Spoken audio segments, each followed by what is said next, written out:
quiet. Too quiet. Why don't you turn up your hearing aid?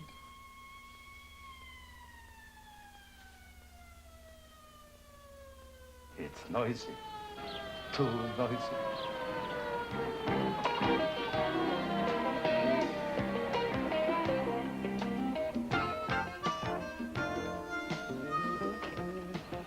Let's go inside.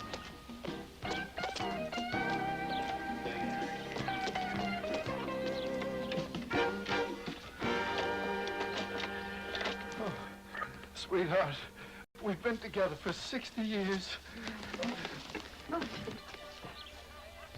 And who knows if we'll live through this day.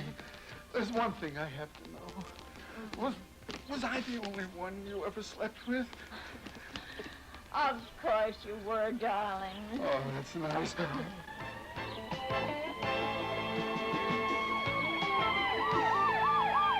Police usually attack at dawn. We got plenty of time till tomorrow morning. That's Indians.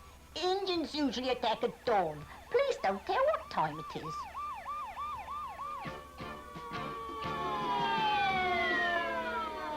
Give it to him, Henry. Wait a minute, hold. Wait a minute longer. Make him sweat. I think you're right. You idiots! I've got a reputation.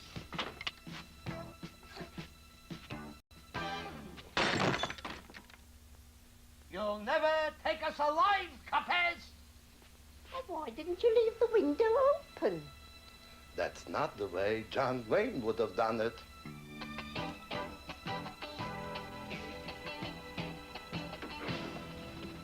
We have hostages, we are armed, and we are serious. That's telling him, Henry. Who could have believed it would have ended this way?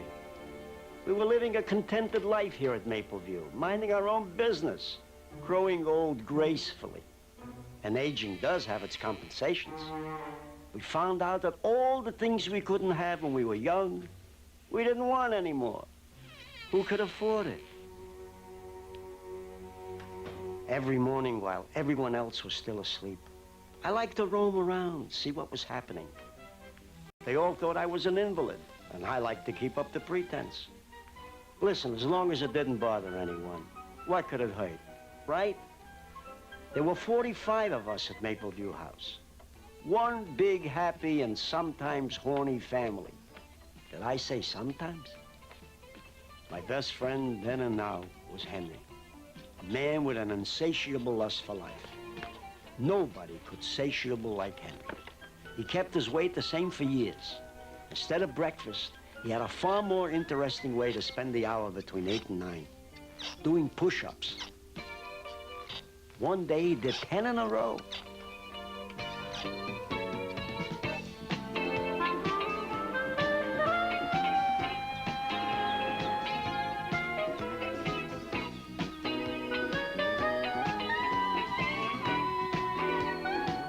Our retirement home, the Mapleview House, was owned by Max and Flo Adler.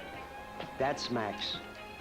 He was a lovely man and never treated any of us like customers or even guests. To Max, we were all his friends, and the quality of life was not strained.